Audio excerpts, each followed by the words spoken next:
I'm so excited to invite you to enjoy the panel on evolving ecosystems, managing wildlife in dynamic environments. We have for you several experts. We have Tim Andrews, Rachel Crafford, Dani Laird, and Sabrina Lucero. You might think, where is Rachel Crafford? She is virtually joining us.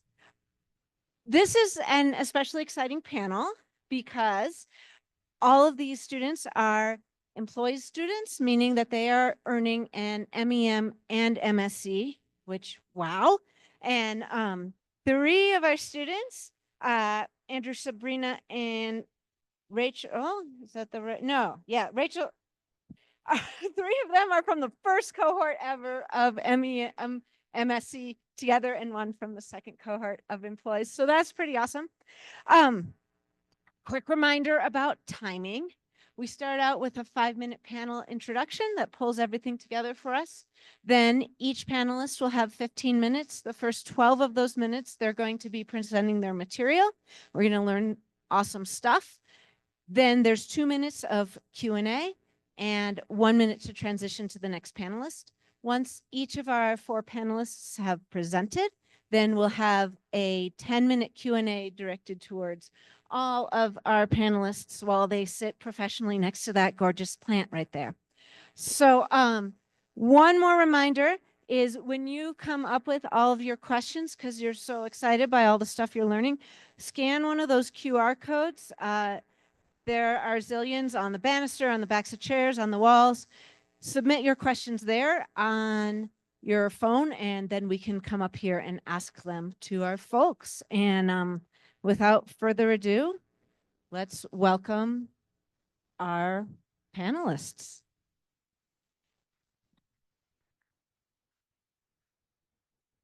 Sweet. Thank you guys so much for being here today. So to kick us off, it's no secret that humans are shaping the environment in unprecedented ways, leading to complex interactions between wildlife and their environment. As human populations grow, we're seeing new challenges emerge that are affecting both wildlife and their habitats. And that's leading to new stressors to wildlife, including fire, beetle kill, urbanization, and grazing. But those are just a couple of the many stressors that wildlife is facing.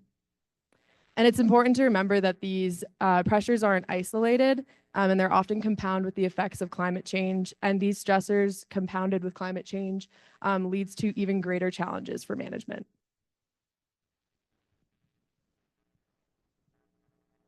And so with all these complex issues and complex challenges, it requires complex solutions.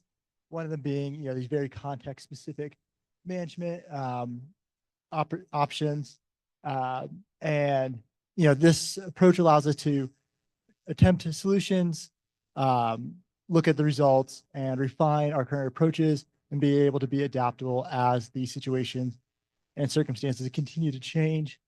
And, we expect, as Dani was mentioning, that these challenges will continue to change and escalate into the future. And so all of our projects, whether it be bighorn sheep or butterflies or bears or all our natural resources, really seek to add context and information to help us better navigate these challenges. All right, as Tim mentioned, all of our projects are aimed at addressing these very issues, from the impacts of recreation on sensitive species to the effects of urbanization on habitat connectivity. We are all addressing these issues. Our projects span various environments and are working with different agencies, including state, federal, and tribal agencies. These partnerships are very important as they bring in different resources and different perspectives to help us address these very complex issues.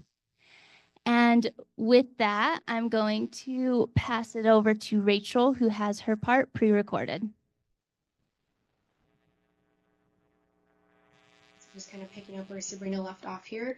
Our last point is that some of the outcomes of these projects can have more far-reaching implications that span kind of beyond just this species-specific or habitat-specific management.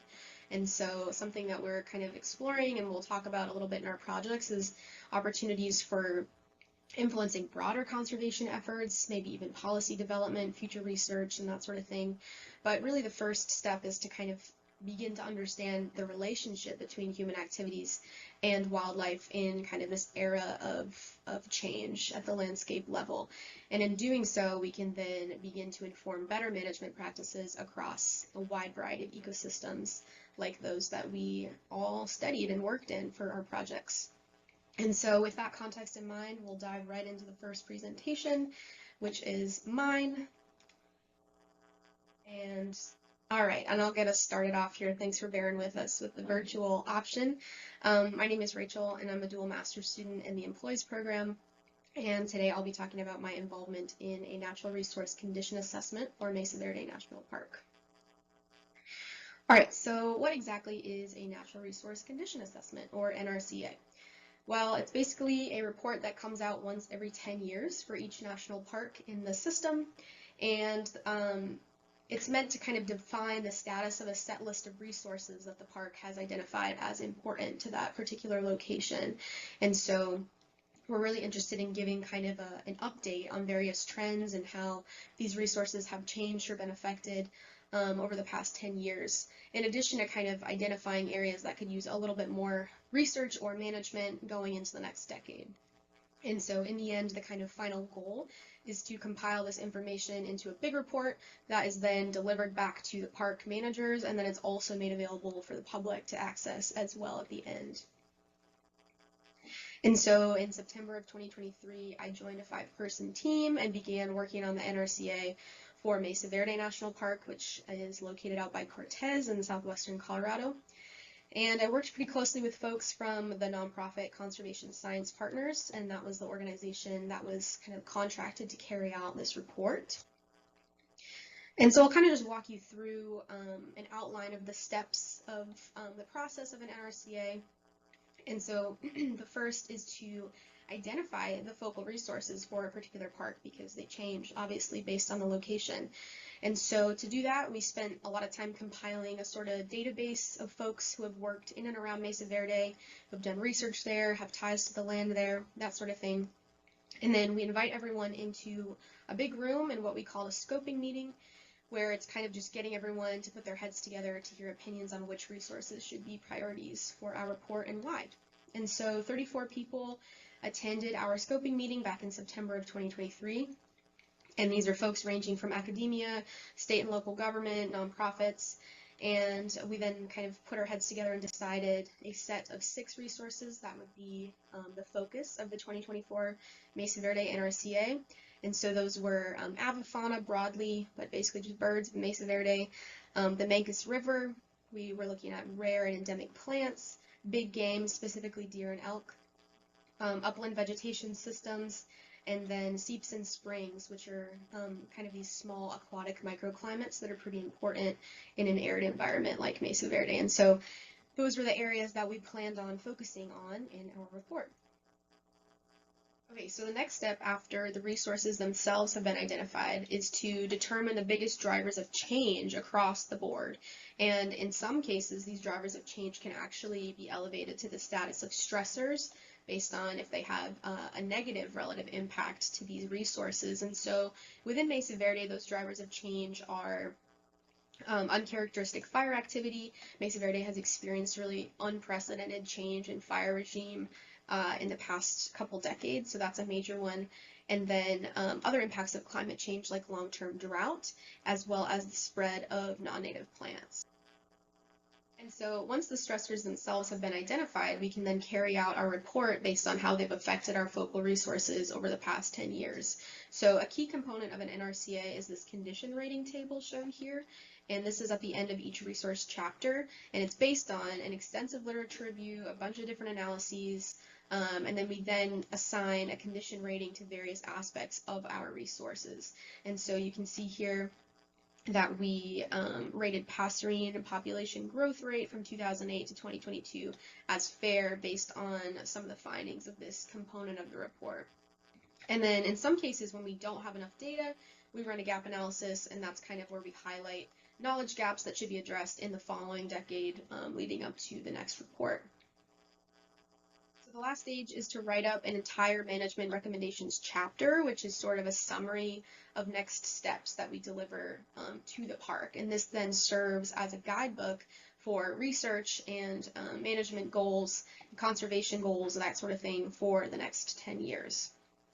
And that is formally presented to the park at kind of the end of this process. Okay, so now I'll kind of get into my specific contributions to the NRCA as part of my MEM project. And so there were kind of three main chapters that I spent the most amount of time working on, and the first was the bird chapter, but specifically the passerine section. And so for this, I carried out an analysis which looked at bird community response to fire and vegetation structure change. As I mentioned before, Mesa Verde has experienced some pretty uncharacteristic fire activity in recent decades, and so we were really interested in determining how bird communities were responding to these pretty widespread changes to their habitat. And this kind of directly fed into the condition rating table for this chapter. So as you can see here, there are a couple of rows related to this specific analysis. And then I also wrote a pretty large section of the management recommendations for the park based on these results and this part of the condition rating table, which was really centered on promoting bird community resilience in the park and also post-fire recovery, particularly in pinyon juniper woodlands that had burned. The next chapter that I spent a bit of time on was the big game chapter, which focused again on deer and elk. And so with this part of the project, I worked pretty closely with Colorado Parks and Wildlife to determine how deer and elk are using Mesa Verde as a migration corridor between their winter and summer ranges. And so that's what this map is showing here, kind of Mesa Verde as a subset of the larger game management units in the area. And one of the key takeaways from this part of the NRCA was that collaboration between CPW and the park could have been a little bit stronger, and so we ended up outlining a plan for future research opportunities and also opportunities for partnership and collaboration between the two agencies. And so an overarching goal of this was basically expanding capacity for collaring deer and elk in Mesa Verde, because CPW does a lot of the collaring in the area, but park staff is interested in kind of also contributing to that effort. And so that was a major takeaway from this section as well in the management recommendations. And the last chapter that I worked on was the upland vegetation chapter. For this, I wrote the background information with a couple of subject matter experts, which kind of detailed the ecology of the system, which historically was comprised of pinyon juniper woodlands, but has kind of now undergone some substantial shifts to alternate vegetative states like oak shrubland and even grassland. And so this was kind of writing about our understanding of the system today, which was pretty cool because I was able to write with some folks who I had cited pretty extensively in my master's in ecology thesis about kind of our state of knowledge of upland vegetation in this area, which was pretty cool. I was a little starstruck by that. But this kind of, my role in this part of the project was a little bit different because it was more focused on review and less active management recommendations. So it was cool to kind of get that experience as well. So now I'll just kind of get into a couple of takeaways, and then I'll leave you with a sort of progress report and some updates by the end. But the main point that I want to bring up here in this slide was something that kind of came out as we were in the process of carrying out this work, which is potential right and wrong ways to engage in true collaborative management, as we like to call it. And so for those that don't know, Mesa Verde was established in 1906 through the Antiquities Act due to kind of the extensive abundance of cultural resources and artifacts found there. But something that's really important to, I think, the story of the park and its foundation was kind of just how it came to be taken from the Ute people who lived there and who still live in the area today and kind of made into a national park.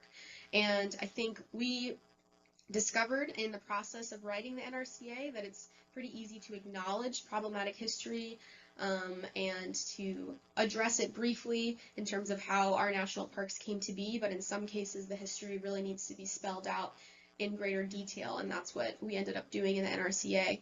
And so because of kind of my former history and working relationships with the tribe that I had developed through my ecology thesis, I ended up kind of taking on this active role of developing a more detailed and actually pretty specific explanation of this history rather than just summarizing things in a sentence or two.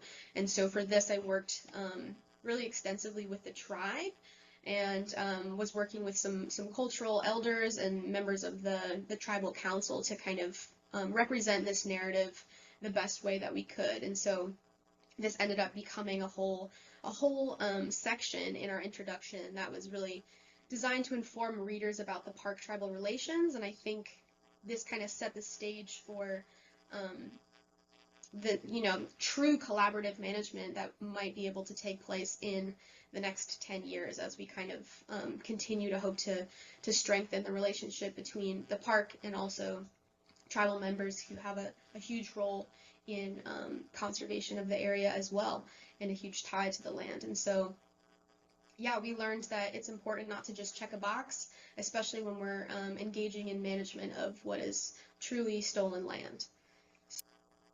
So with that, I'll kind of just wrap up with a couple stats. The final report ended up coming in at around 170 pages and consisted of literature review and also 12 separate analyses across all the different resources. It was reviewed by 22 subject matter experts.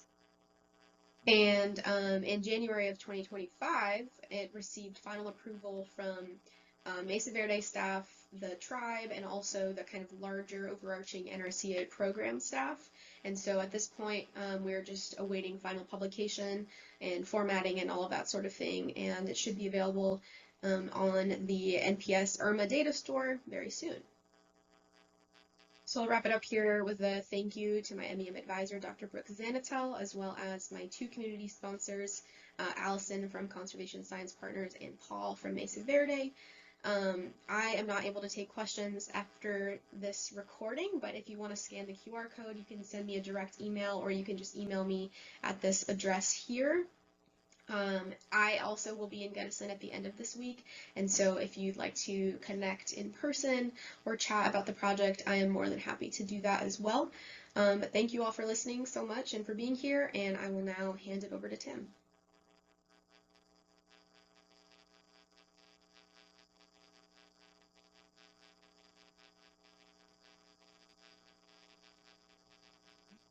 So just kind of picking up where Sabrina left. Great. Hello, everybody. Thank you, Rachel. Yeah, so my project was looking at bighorn sheep response to beetle kill impacted conifer forests in Colorado. Sticking in Colorado. No surprise, in past centuries, conifer forests have experienced altered patterns of disturbance, including fire, drought, timber harvest. The list goes on. This has impacted the ability of forests to perform many of their traditional ecosystem functions, including habitat provisioning, which is the one that I'm going to be focusing on today. And so this means that wildlife species that utilize forested areas, therefore, may be impacted by changes to the presence, structure, or function of these forests. The disturbance that I look at in particular is bark beetle outbreaks. So if you're familiar with this area, I'm sure you've seen the extent and severity of bark beetle outbreaks in Colorado and the Southern Rocky Mountains as a whole. But it's important to note that current patterns of bark beetle outbreaks deviate from historic norms as a result of anthropogenic changes to the landscape and climate. This has increased the duration, severity, and extent of current outbreaks, altered forest structure, composition, and trajectory, and all of this has impact on species that utilize conifer forests. And over 6 million acres have been impacted in Colorado alone. So this isn't, some isolated incident. This is a widespread disturbance that we need to better understand how species are adapting to. However, bark beetle outbreaks aren't kind of this binary, presence or absence. There are these super dynamic systems, so they can range in severity severity from like low severity of, 5 or 10% mortality to these really high severity patches with severity upwards of 60, 70, or 80%. They also change a lot with time since outbreak. So just after the initial outbreak, they're in what is called the green stage, which is where the tree has been impacted. On the outside, it looks healthy, but its fate has already kind of been sealed. And then enters the red phase. So as the nutrient flow is cut off because of the bark beetle excavating portions of the tree, basically it dies a long, slow death. And part of that is that the needles turn red, but oftentimes will remain on the tree itself. And then we enter what is known as the gray phase, which is when the tree has completely died at this point. All the needles have fallen off, but they're still standing. And then finally, 15 to 20 years after the initial outbreak, we kind of enter the silver phase, or the regrowth and regeneration phase, where many of the impacted trees begin to fall and the understory begin to emerge and form what is eventually going to become the overstory. They can also vary a lot with heterogeneity. So you can have these areas with pretty ubiquitous amounts of severity within a large spatial extent, or these high severity patches where you have areas with high mortality interspersed with areas of low mortality. And finally, we have patch size from these very small patches with just a few trees to these large wide scale patches that go across the entire landscape. So all told, this results in a widespread, temporally and spatially diverse landscape that species must contend with to survive and reproduce. And the species that I'm looking at in particular is bighorn sheep. So just really quick, bighorn sheep ecology. So they're primarily grazers, but will eat forbs in the summer and browse in winter. Important to note that they generally avoid densely forested areas, but they have this high affinity to areas with high visibility and access to escape terrain. So part of our question is, do the bark beetle impacted forest, with less density, less horizontal cover, potentially higher visibility, do these habitats become more palatable for bighorn sheep? And this is an important question to ask because bighorn sheep underwent dramatic population declines in the early 1900s. Currently, they only occupy 30% of their historic range. And there have been longstanding efforts to increase population through intensive management efforts and relocation efforts. However, these efforts are expensive, time-consuming, and don't have a guaranteed success. So another way is through natural dispersal. And this is kind of a two-pronged thing. So the benefit of natural dispersal is that it can increase gene flow between populations, increase resilience of populations, and allow them to potentially expand into new habitats. But it also comes with this increased risk of contact with domestic sheep, which can transmit diseases detrimental to herd health. In particular, it can cause an all-age die-off in the herd and last for several years within the herd. So herds that do come in contact with sheep and contract any of the diseases that can transmit between them face a really uphill battle to be successful.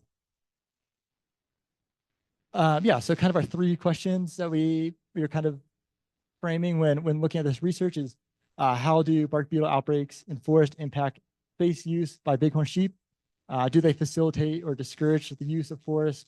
And then what are some of the management implications of these results in these novel ecosystems? So I want to talk for a minute about kind of space use. Individuals do not decide where they choose to be at random. They're actively making decisions about the space they want to occupy based on a variety of factors. And while we cannot determine the rationale for why they choose to occupy certain spaces based on observational data, which is what we have for this project, GPS collar data, we can get at what features on the landscape they are selecting for or avoiding by comparing the spaces they choose to occupy to spaces available in the broader area. And so one way we do this is resource selection functions, which again is comparing points that are used to randomly selected points that are available on the landscape. And from this, we can determine if a resource is being used more, less, or in proportion to its availability on the landscape. And this can be calculated at a variety of scales to address specific questions. And for this analysis, we compared how selection for distance from beetle kill in particular varied across a range of values of the bark beetle beetle covariates of interest that we had. And so just to kind of visualize this a little bit more, so we'll start with the second order resource selection function. And let's say that this green polygon is a population home range. Within the population home range, we can have individual home ranges. And by comparing the resources that are in the individual home range to the available points within that population home range, we can see where these individuals choose to put their home range. And then with third order, we can look inside one of those individual home ranges to the exact points that they are located at and compare this. So the used locations can be the black points, available locations randomly selected can be the white points. And by comparing the habitat covariates at these used and available points, we can see if they're selecting for or avoiding certain resources. So here are our 4 populations that we were looking at. We have 3 kind of in the southwest corner, and then 1, the basalt population, slightly north of those populations. And so getting into our results, I'm going to start with the second order selection. So generally, we saw marginal selection for areas closer to beetle kill. And then as conifer, and just to orient you really quick on these graphs. So the y-axis is going to be our selection coefficient. So values below the line are going to represent selection for areas closer to beetle kill. Points above the line are going to represent selection for areas further away from beetle kill. And then we have our 6 habitat covariates. So we have the proportion of conifer forest, proportion of beetle kill impacted conifer forest, severity, year since outbreak, heterogeneity, and patch size. And so if we look at these top 2, we can see that as conifer forest presence and bark beetle presence increase, bighorn sheep select for areas further away from beetle kill, but they are selecting for these areas closer to beetle kill when there isn't much forest to begin with. We see that selection does not change based on severity, time since outbreak, or the patch size. And then finally, we see selection for the kind of sweet spot, the Goldilocks zone of heterogeneity, where they're selecting for areas with, again, a moderate level of heterogeneity. For third order selection, surprisingly, we did not find, well, we found that selection overall was higher in areas closer to beetle kill when deciding the space to occupy within their home range. However, unlike the second order selection, this did not change based on any of those beetle kill covariates. So they selected for areas closer to beetle kill, but it didn't change based on the environmental conditions that their home range was in. So just a couple of conclusions, and then we'll go to the management recommendations. So at both the home range scale and within the home range scale, bighorn sheep marginally select for areas closer to bark beetle outbreaks. And at the second order scale, this appears to be most pronounced in areas with less forest and less beetle kill. And then we see no change in selection at the third order scale based on any of those beetle kill covariates. And so thinking about the management implications of this work, so the patterns that we see along with the selection for moderate levels of heterogeneity suggest that there may be some fitness advantage being around beetle kill, but not enough to alter their fine scale selection of these resources. So this could be, for example, maybe thermal protection during the hottest parts of the day that the forested areas provide, but they're not basing, where they're setting up their home range based on that in particular. There's little evidence to support that bark beetle outbreaks are allowing for the expansion of habitat or increased connectivity between patches. And from this, we also believe that there's no elevated risk of contact with domestic sheep because of beetle kill, but also no evidence for increased gene flow between herds.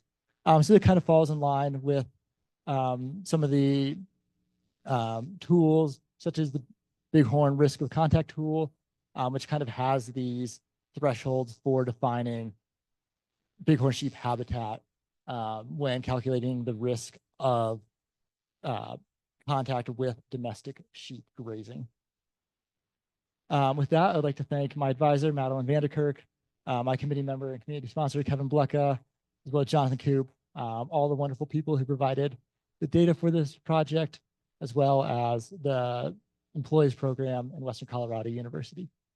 And with that, I think I'll be able to take some questions.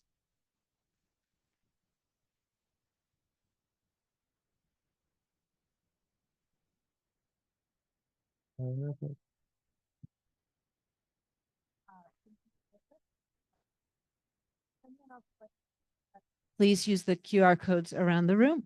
So our first question for you is there any risk of bighorn sheep hybridizing with domesticated sheep or of domesticated sheep interfering with the breeding season?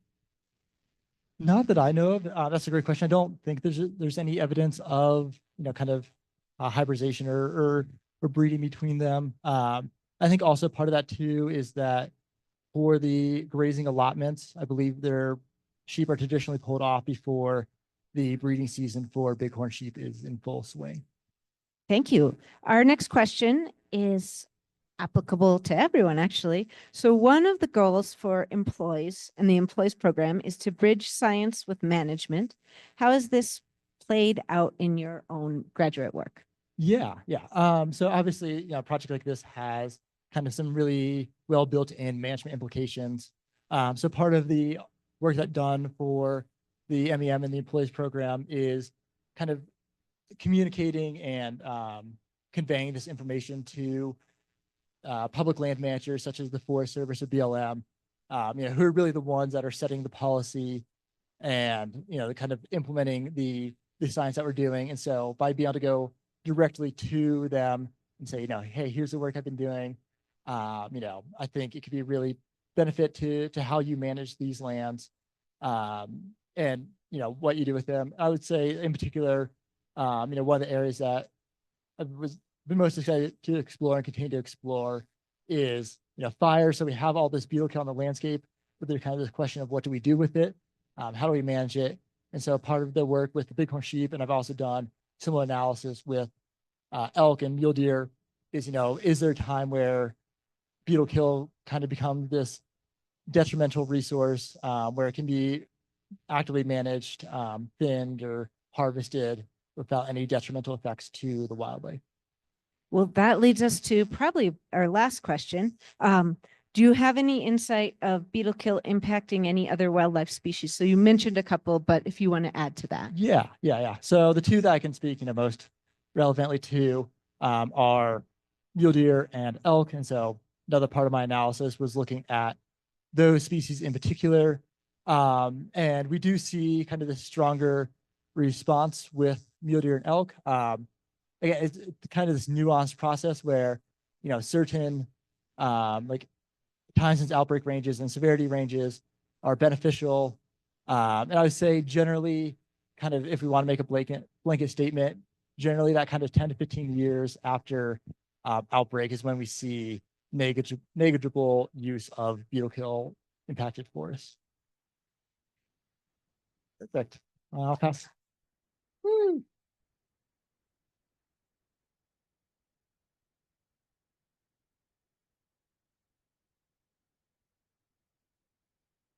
Hi, everyone. My name is Sabrina, and I'm going to spend the next few minutes talking with you about my MEM project, which was aimed at reducing black bear conflicts in Gunnison. So when most people look at black bears or think about black bears, they think of something kind of like this, a cute teddy bear. And this is great. They're exciting to see, and we want sometimes people think of it this way, but it's also really important to remember that black bears are big animals and can be destructive. When black bears get into our yards or get into our trash cans or even get into our houses, they're not quite so cuddly anymore. And they kind of turn into public enemy number one. So my project was aimed at kind of reducing this, and we aim to do this with bear-proof trash cans. The city of Gunnison got a grant to run this project, and purchase over 100 bear-proof trash cans for the city of Gunnison. Clayton Bondurant, who works for CPW, and Jason Kibler, who works for the city of Gunnison, identified some human bear conflict hotspot areas around town. And these areas were received bear-proof trash cans. We also identified some control neighborhoods that also see quite a bit of human bear conflicts, but unfortunately we did not have enough trash cans to give out to the whole city. So we identified control neighborhoods so that we would be able to compare and contrast and assess the effectiveness of the bear-proof trash cans. But before we could do that, since each resident who would be receiving a bear-proof trash can would be an active part of this project, we needed to go out and inform residents about the project, what would be going on, what they could expect by receiving a bear-proof trash can, and what their part would be in this project. So we went door to door, we put out door hangers, we knocked on doors and handed out flyers and talked to every single resident about the project. Told them what we'd be doing and also talked to them about ways that they could reduce the bear conflicts that they were experiencing. So with that, we were able to order the bear-proof trash cans and start getting them ready to set out in the neighborhoods.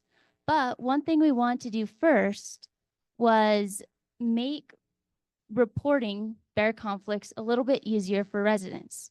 So we put out these stickers onto the lid of every trash can in both the test and the control areas. In order to report a bear incident, all residents would have to do is scan the QR code, which would bring them to a reporting form like this. It takes a couple minutes for them to fill out basic questions about what type of bear incident they're reporting, where and when it occurred. And this report form was sent directly to CPW so they could have access to that data. And with that, we were able to put out our bear-proof trash cans. This is a map of the city of Gunnison, and along the west side of town, it's a little bit covered, but here is the river. The river is a major wildlife corridor in the area, so it attracts a lot of wildlife, including bears. So many of the houses that are in that area experience a lot of bear conflicts. The red areas were our test areas, so every single house in those areas got a bear-proof trash can. The green areas were our control areas. These areas did not receive bear-proof trash cans, but we monitored them and collected data on them. In the red squares are areas that we got reports from the QR codes from bear conflicts, and in the blue triangles are areas that I surveyed and identified bear conflicts. I would go out bi-weekly and survey for bear incidents. And everything went really well until we ran into a few hiccups. This occurred as summer turned into fall and winter. As many, if not all of you know, Gunnison experiences some harsh winters, and the bear-proof trash cans did not hold up. As you can see here, here's a can. There's this little lip here. It is designed for the locking mechanism, but it's really good at collecting water. When temperatures froze, as did the lids, so residents were then unable to open their trash cans. For a variety of reasons, this was not acceptable and brought out some problems. So the city decided to pick up the trash cans. However, thankfully, bears hibernate in the winter. So when we picked up trash cans, we were not seeing bear incidents anymore. So we were able to analyze the data that we collected from the QR codes and from surveys. And we also went door to door once again and conducted a 7-question survey to the residents. And this survey was aimed at determining how effective residents thought that the bear-proof trash cans were. And It was designed also to determine how happy residents were with the project and with the bear-proof trash cans. So from the survey, me driving and looking for bear conflicts, I identified 24 bear conflicts over the time that the trash cans were out. Of those, 18 of them were from trash cans that were not bear-proof. Only 6 were from bear-proof trash cans. So this is what we want to see. And I think it's also really important to note that of the 24 incidents that I saw, 20 of these incidents were from trash cans that were left out overnight. According to the City of Gunnison code, residents are not supposed to be having their trash cans out overnight. The only times trash cans should be out on the street is when the trash truck is coming along, and even then, trash is supposed to only be brought out at no earlier than 6 a.m. Most residents were actually unaware of this code. Now, from the QR codes, we got a lot more data on bear incidents. 118 total. 102 of those were from not bear-proof trash cans. This is, again, showing just they're pretty effective. They're doing their job. And from our final survey results, going door to door, most residents were pretty bothered by bears before we put out bear-proof trash cans. 30% were extremely bothered by bears. 70% of Gunnison residents who received bear-proof trash cans said that they were extremely effective at keeping bears out of trash. Again, this is what we wanted to see. Now, when asked how difficult the trash cans were to operate, we got a variety of responses. Not quite what we wanted, but to all those who stated that the cans were very difficult to operate, they said it was because of the freezing issue. And finally, we did ask residents if a different bear-proof trash can became available again, if they'd want to utilize it. 87% said yes. So this says most residents really did think that the bear-proof trash cans were useful and really helped them manage bear conflicts. Now, we didn't want to just leave this project at that. Unfortunately, the city did decide that they will not be putting the bear-proof trash cans out again. This is due to just lack of resources in order to be putting out over 100 trash cans and picking them up multiple times a year.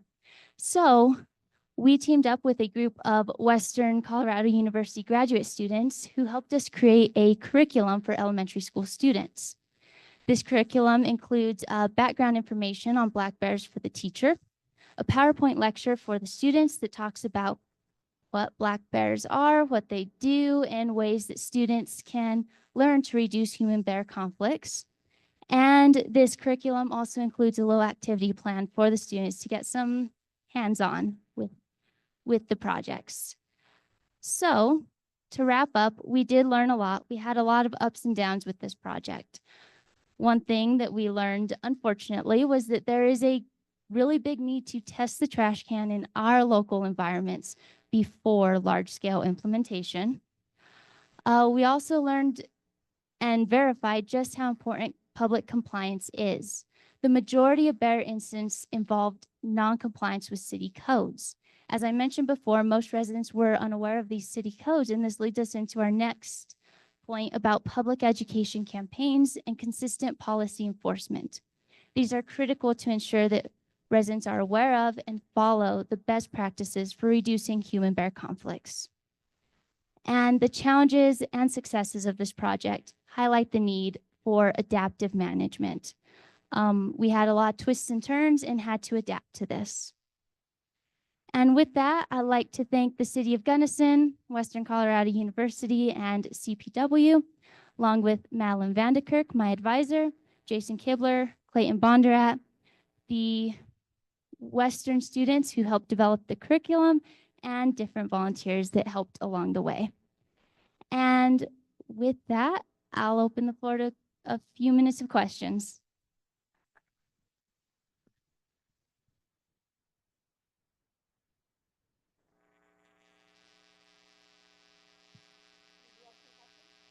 I'm proud to say I was one of the residents.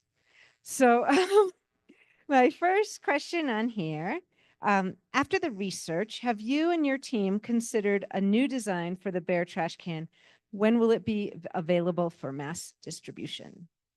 Yeah, so we have talked about that. Right now, the city is still trying to figure out what exactly to do with all of the bear-proof trash cans that they have. As I mentioned, they've got about 120 of them, and they do not have the storage space for them. Unfortunately, since funds for this project were given by a grant, we don't know yet if we're going to be able to maybe sell those trash cans, exchange them for a new one. All those are ongoing talks right now, but the city would love to find a way to be able to put out new trash cans. It just may take a while to get there. That answered another of the audience questions. So I'll go to this one. Do you know from CPW how many bears were active in city limits last fall? Last fall, I believe there was roughly about 5 active bears. But I do not have an exact number. Generally, there seems to be around 5 every year that come in and just wreak havoc on our neighborhoods. We asked this question to Tim before you, but I think it fits again. One of the goals for employees is to bridge science with management. How has this played out in your graduate work? Yeah, so I did a very different project for my MSE. My MSE project was a lot more research-based and project-based this way. For my MEM, I wanted a very management-heavy project, and this was what this was. I worked with hundreds of residents, different agencies, and really saw just how hard and difficult it is to implement these management techniques. So research has its hard points, and I learned that very extensively as well, but I learned just how difficult it can be to implement those management suggestions that researchers push for. Thank you so much. That was perfect. We covered our questions and are ready for our next panelist. Thank you.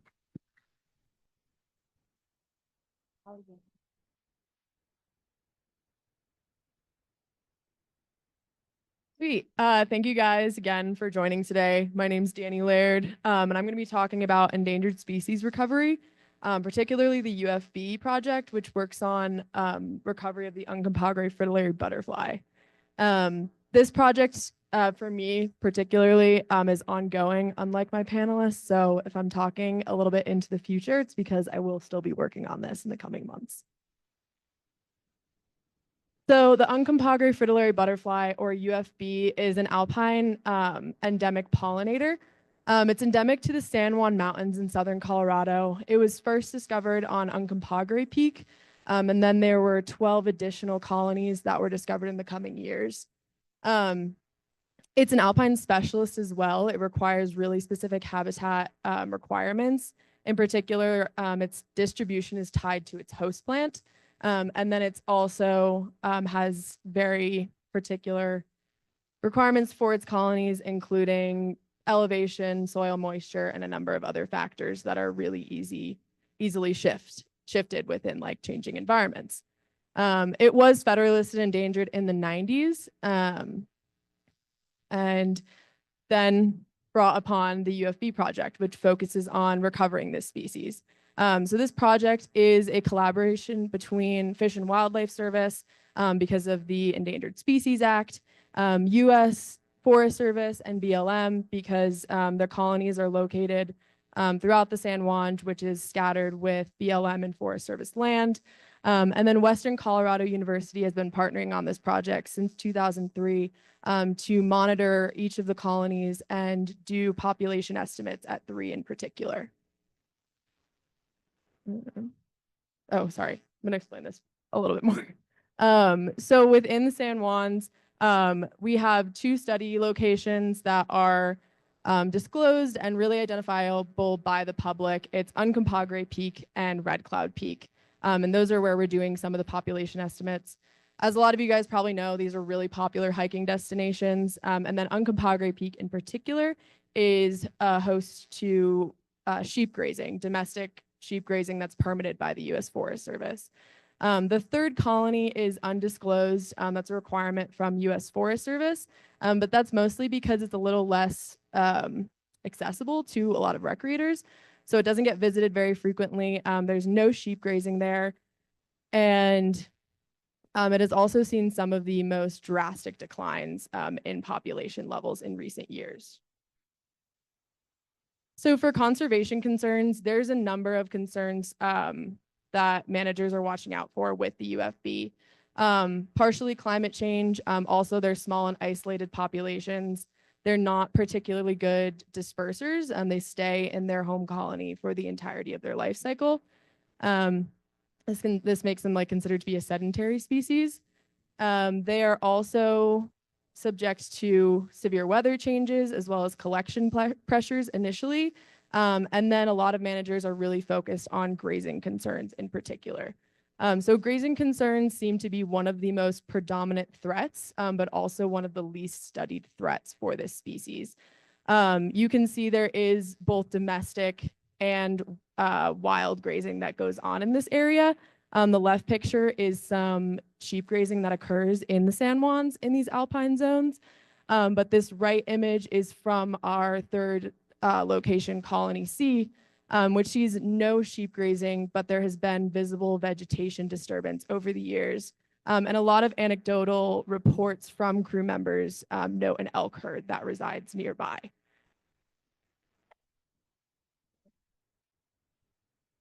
So with that, my aim for this project was to really understand how wild and domestic grazing impacts alpine vegetation as well as invertebrates within our environment and alpine systems generally, but also to use GIS tools to advance our protocols that we're using in the field in order to better document these instances of grazing throughout the system.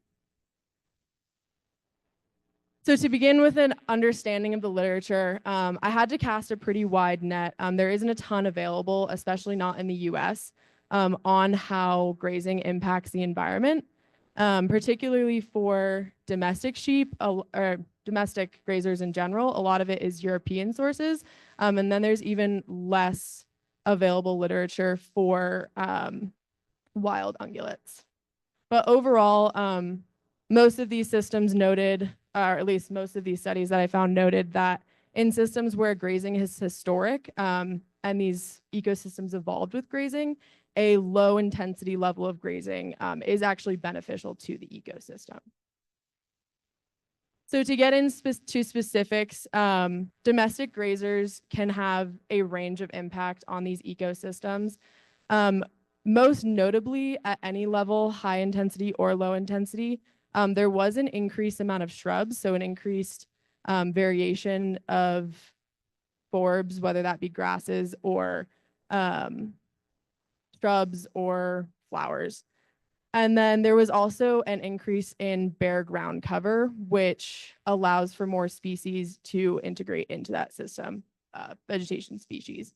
But then studies which looked at high and low stocking levels, at high densities, biodiversity decreased, invertebrate abundance often decreased, flower abundance and vegetation height decreased, so a lot of vegetation productivity.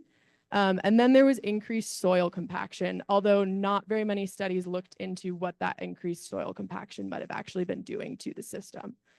And then at low to mid-level intensities, so that's like less frequent grazing or lower stocking rates, you were seeing a lot of instances of butterfly abundance increase in particular, as well as an increase in forbs and some grasses throughout those systems. Across all of these studies, though, the grazer type does vary. So sometimes they're looking at sheep specifically, sometimes it's cattle, and sometimes it's a mixture of both. And each of these domestic grazers are going to impact the system differently, from how intensely they graze to also vegetation preference. And then most notably, one study did look in particular at different types of butterflies and how they were impacted. And sedentary species for that study across the board were most vulnerable to grazing, regardless of the intensity. So then if we look at wild grazers, there was, as I said, a lot less literature on this topic, although a lot of it was US based and based in the Rocky Mountains. But there's a lot less because it's a lot harder to study. So with the grazing impacts on the domestic side, you can control how many cattle or sheep you're putting on the land, in what pastures, at what time of year. Whereas with these wild ungulate studies, you're not able to control their movements, and it's a much more observational study. However, with these ungulate studies across the board, there was less defoliation, so more flower availability during the summer months. And this is particularly important to species like the UFB who emerge for nectaring during summer months, so that grazing intensity isn't as costly to species in the high alpine regions during the summer. However, it was also density dependent. So as these herds grow in size, or maybe their range is shrinking, they're grazing certain areas with much higher intensity. And that density dependent variable decreased a lot of vegetation from forbs to willows and grasses. It also decreased plant productivity and increased a lot of bare ground cover. And then some studies particularly did look at soil, and there was increased soil compaction, which reduces soil moisture, which again, like I've said, for species like the UFB is a clear indicator of ideal habitat and something that starts to decrease their abundance when that begins to fluctuate a lot. So with this first phase, the literature review, I was really able to identify that grazing does present a very aggressive and a very prominent challenge to land managers and to UFB recovery. However, it's still kind of unclear whether or not it is an impact in our system. There's evidence that it's potentially impacting our system, and we can kind of say this might be doing that, but it's unclear whether or not that's climate change related or more specifically because of grazing effects. So going forward into this season, I am working on a few surveys that we can start to use in the field in order to document instances of ungulate occurrence, whether that be sheep grazing or a wild ungulate herd. And this is going to be instances of trampling, scat, browsing, or even seeing the individual species at or near the site. Once we start to collect this information, we're going to be able to identify how much grazing is potentially occurring and at what colonies and to what degree. At the current moment, there isn't a lot of room to start to collect a bunch of additional grazing data with this study, but hopefully if we can begin to identify which colonies are most impacted as funding becomes available, this information will lay the groundwork in order to do a much more comprehensive study on how the alpine and the San Juans is affected by grazing.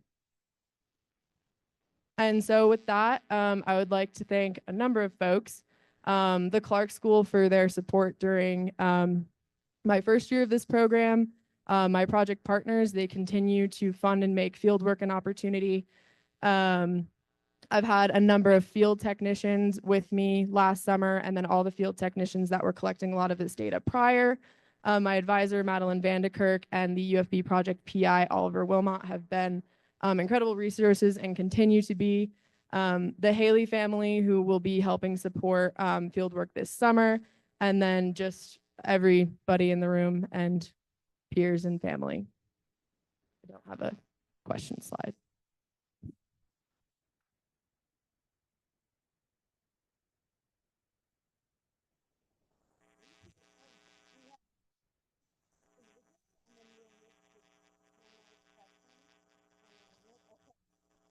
Question for you.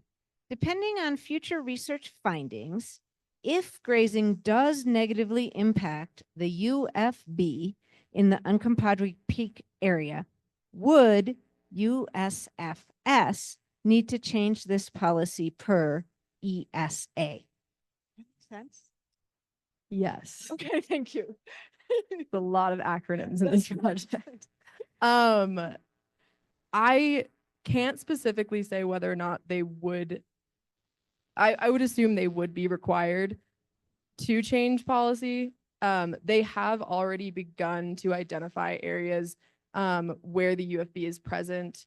Grazing is still allowed, although it's condensed in the amount that it's allowed, if that makes sense. So in Uncompahgre Peak, for example, the sheep aren't allowed to bed overnight there anymore. And that colony, as far as we can tell, population levels are low, but they're not seeing the severe drop that we're seeing at some other areas. That answered the question. I feel like the next question relates. This is the question asked the other two panelists, because you're talking about policy and research. So same question. One of the goals for the employees program is to bridge science with management. How has this played out in your graduate work? And you just spoke to some of that, but would you add anything? Yeah, I think a lot of folks at BLM and Forest Service are really, I don't want to say struggling, but really grappling with this question of grazing because it seems to be an impact, but you can't quite identify why. So a study of such would help identify why in order to guide where they are allowing grazing in the future.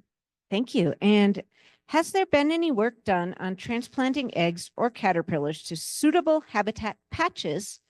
This would be similar to what has been done with albatross species instead of butterflies. I don't think so. Is that like bird albatross? Yeah, I don't think that's a butterfly, but I'm not going to say that for sure. There has been talk of, there's been chatter of it. I won't say there's even really been talk because I feel like that sounds more like a plan. The UFB is a really difficult species to try to transplant. It has a really interesting life cycle, whereas it spends 2 winters in its larval host in its larval state. And then it only is an adult for about 3 to 5 days. So fewer, and its eggs are super hard to identify.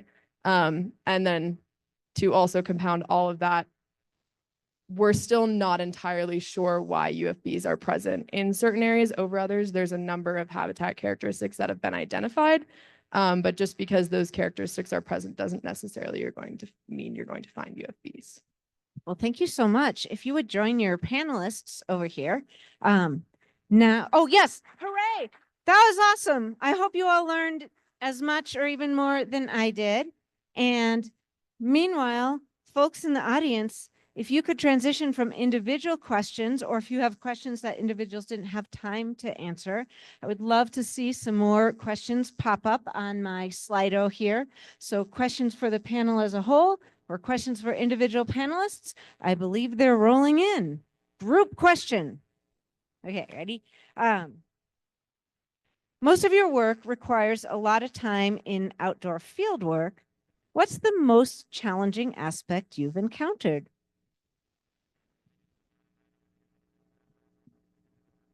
I can go first since I have the mic. One of the biggest challenges for my project is weather. Butterflies don't really like cloudy days and they tend to kind of just disappear.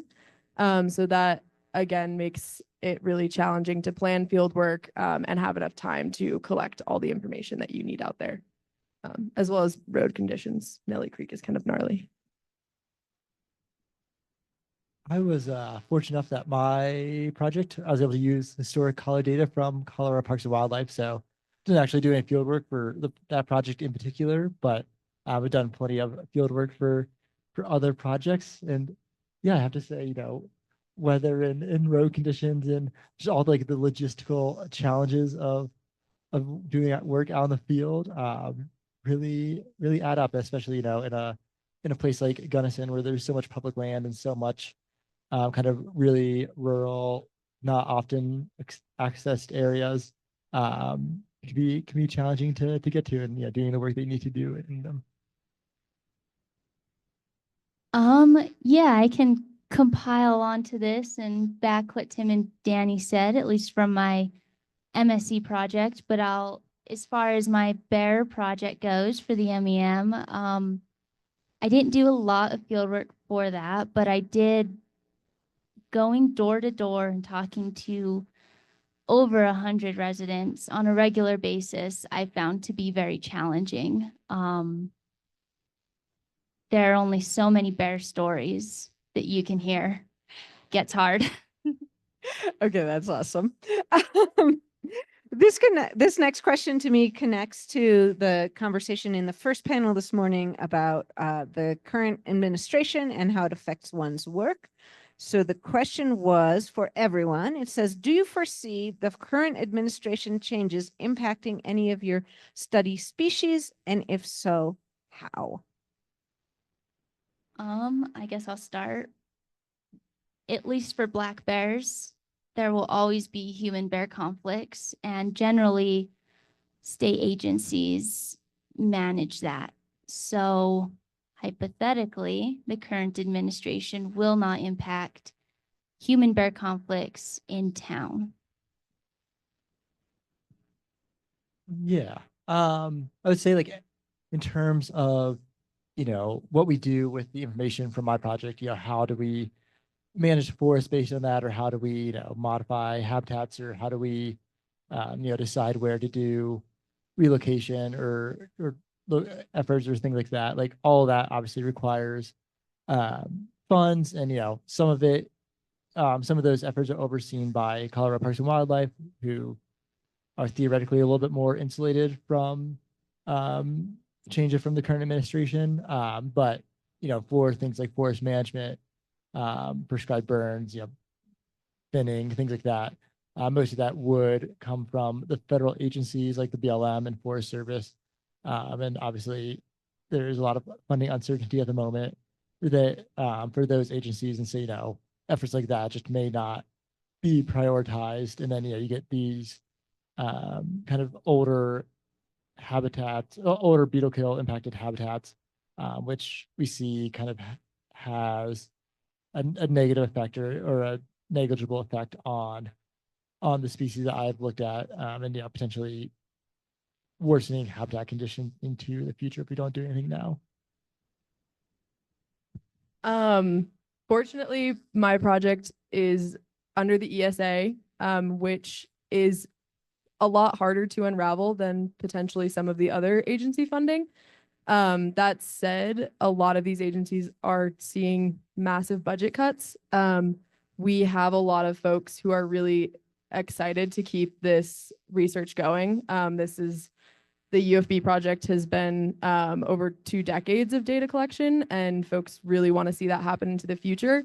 But with that, I'm particularly trying to tier these additional protocols and these kind of like grazing documentation to fit within our current resources. I would love to go do a giant study, but it's not exactly the right time for that right now. Building off of the question on challenges, I think this one furthers that question. Most frustrating thing you had to deal with in any aspect of your project and how you overcame it. Some of the examples the person gave were statistical methods, finding literature, bureaucracy, etc. Probably finding literature.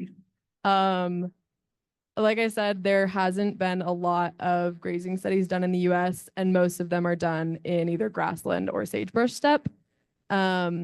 So I was kind of examining a lot of European alpine zones and seeing where the study was done and if it could really be applied to our study system. Yeah, I would say for my work, definitely the analysis side of it. I won't go into all the detail here, but if anyone is curious about the trials and tribulation of trying to analyze all the data that I had, I am happy to talk. But there is a lot of challenges with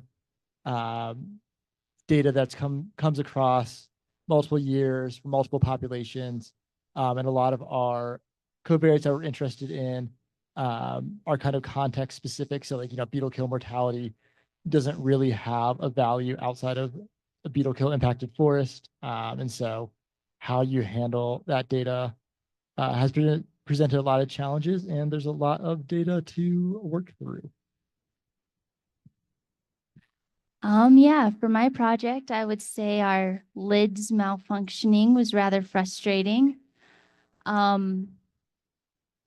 More so because before I came onto this project, the trash cans were picked out and purchased, and the city did specifically ask the company if these trash cans would work in -20 degrees. The company said, yeah, absolutely. So when they didn't, we called and said, hey, what happened? And they said, oh no, these cans don't work in the winter. We recommend that residents keep a mallet by their trash can in the winter to open their trash cans. That was a little bit frustrating of an answer, but yeah, so that's where the adaptive management came in, and we switched courses and made it work. Well, we're down to 2 minutes and I have 2 questions. So you all get to choose because they're both marvelous questions. One is super short. One is super deep. Super deep. How would you describe the importance of focusing locally when staring down something as big as climate change? What drives your inspiration? So you can choose that one. What drives your inspiration on focusing locally when staring down climate change? Or 2, if you could remove one species from the world, what would it be?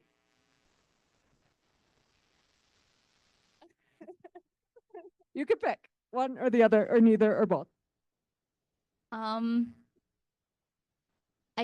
don't know that I would say removing any species from the world is the right answer.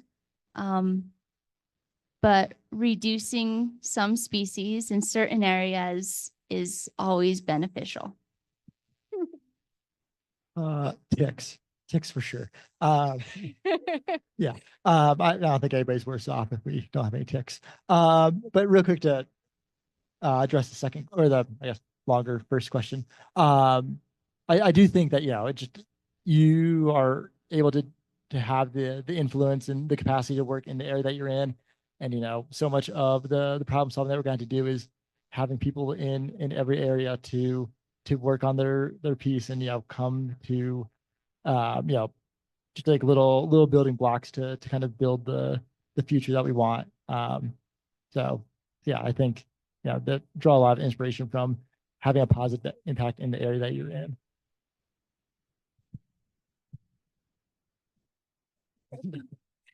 Grand finale. Sorry. I'll stick with a small species and say like wasps, yellow jackets. We don't really need those. There are some awesome wasps, but yellow jackets are not one of them. And then, yeah, I personally just have a way better time thinking about a lot of these issues when I think about a much smaller system. I can't say it a whole lot better than Tim said it either. But yeah, focusing in, I think can have really large impacts in the long run.